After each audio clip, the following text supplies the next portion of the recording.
মাকে নিয়ে চেকআপে গিয়েছিলাম দেশপ্রিয় পার্কে। ভেবেছিলাম তাড়াতাড়ি হয়তো ডাক্তার দেখানো হয়ে যাবে, সেই মতো একটু আগেই পৌঁছে গিয়েছিলাম। কিন্তু আমাদের ভাবনার উপরে তো সবকিছু চলে না। ডাক্তার দেখিয়ে ওখান থেকে বের হতে ভালোই টাইম লেগে গেল। ঘড়িতে তখন 3:45। গাড়িতে ওঠার আগে ড্রাইভার দাদাকে বললাম, দাদা অনেকক্ষণ তো বসতে হলো, কিছু খাবেন তো? চলুন খেয়ে নিই কিছু। উনি বললেন, এখন কিছু খাবো না, তবে 1 কাপ চা খাবো। এখন আপনারা গাড়িতে বসুন, আমি ঠিক জায়গায় দাঁড়িয়ে যাব, তখন চা খেয়ে নেব। যাই হোক, ওনার কথাতেই সায় দিয়ে বললাম, ঠিক আছে, চায়ের দোকান দেখে দাঁড়াবেন, আমরা সকলেই তাহলে চা খাবো। সকলে বলতে মা, আমি আর বোনও সঙ্গে গিয়েছিল। সাঁতরাগাছি পেরিয়ে যখন কোনো এক্সপ্রেস ওয়েতে গাড়ি চলে এলো, ড্রাইভার দাদাকে বললাম, দাদা চা খাবেন না? দেখুন না আশেপাশে কোথাও দোকান আছে কিনা।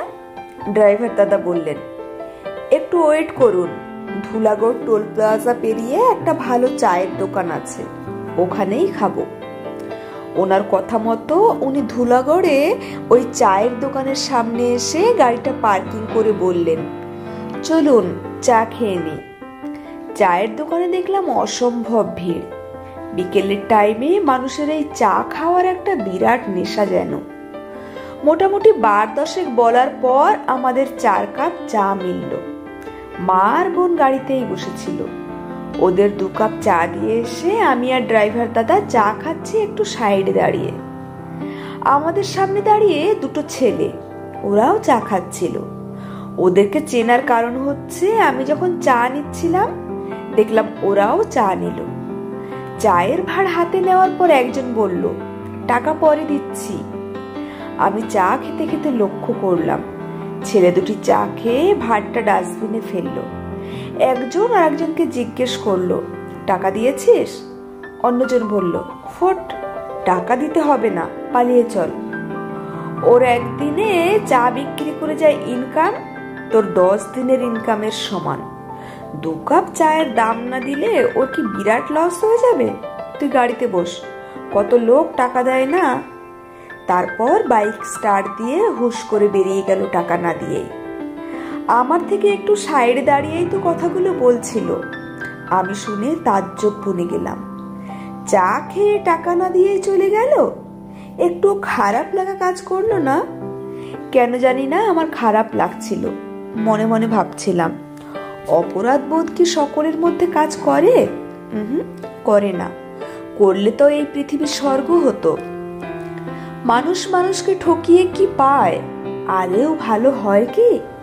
সে যাই হোক, আমার চা খাওয়া হয়ে যেতেই ভিড়ের মাঝে গিয়ে আবার দাঁড়ালাম টাকাটা দেব বলে। 50 টাকার নোটটা হাতে দিতে ছেলেটি জিজ্ঞেস করলো, কত টাকা কাটবো? বললাম, 4টে চা নিয়েছি। বলল 40 টাকা। 10 টাকা ফেরত দিতেই আমি ওই চা বিক্রেতা ছেলেটিকে বললাম, আরো একটা লোক রাখো ভাই, তা না হলে এত লোকের হিসেব রাখবে কি করে? কে টাকা দিল কে দিল না সেটাও তো বুঝতে হবে। এই তো দেখলাম 2জন চা খেয়ে টাকা না দিয়ে বেরিয়ে গেল। কর্মব্যস্ত ছেলেটি আমার কথা শুনে তখন হাসছে। অন্য একজনকে চা দিতে দিতেই বলল, হিসেব রাখার লোক তো একজন আছেই, বলেই ওপর দিকে তাকালো। তারপর বলল, সামান্য চা খেয়ে টাকা না দিয়ে আর কত দূর যেতে পারে? এ হচ্ছে হিসেবের কড়ি। আমি জানি এরকমটা কেউ কেউ করে, তবে আপনাদের মতো বিশ্বস্ত মানুষ সবচেয়ে বেশি। আপনি তো টাকা না দিয়েও চলে যেতে পারতেন, কিন্তু আপনি যাবেন না, কারণ আপনার মধ্যে ঠকানোর মানসিকতা নেই। আমার মতো সামান্য চাওয়ালাকে যে ঠকাবে, তার কর্ম দেখার জন্য উপরওয়ালা আছে, ও নিয়ে আমি ভাবি না। তবে দাদা, আমি কাস্টমারকে বিশ্বাস করি, বিশ্বাসেই তো জগৎ চলছে। 2 কাপ চায়ের দাম মাত্র 20 টাকা। 20 টাকার জন্য যদি কেউ ঠকায়, সেটা ভাবলেই আমার হাসি পায়। সততা নিয়ে চলি।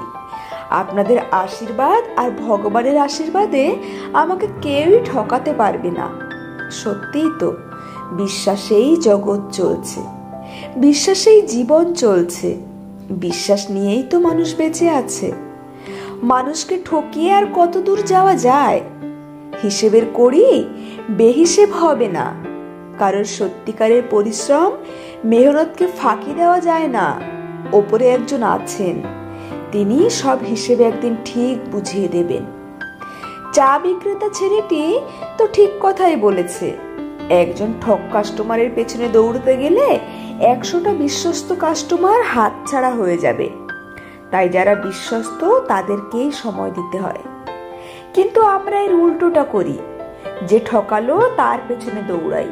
তার জন্য আমরা আক্ষেপ করি, কান্নাকাটি করি, অনুশোচনা করি, তাতে সময় নষ্ট হয়ে যায়। কিন্তু যে বিশ্বাসের ঢাল হয়ে থাকে, ভালোবেসে যে ভরসার কাঁধ হয়ে থাকে, তাকেই সময় দিতে ভুলে যাই।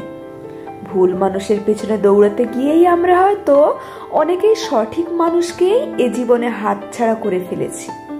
তখন হাজার চেষ্টা করেও হিসেবের কড়িকে আর মেলানো যায় না। কলমে সরজিৎ ঘোষ।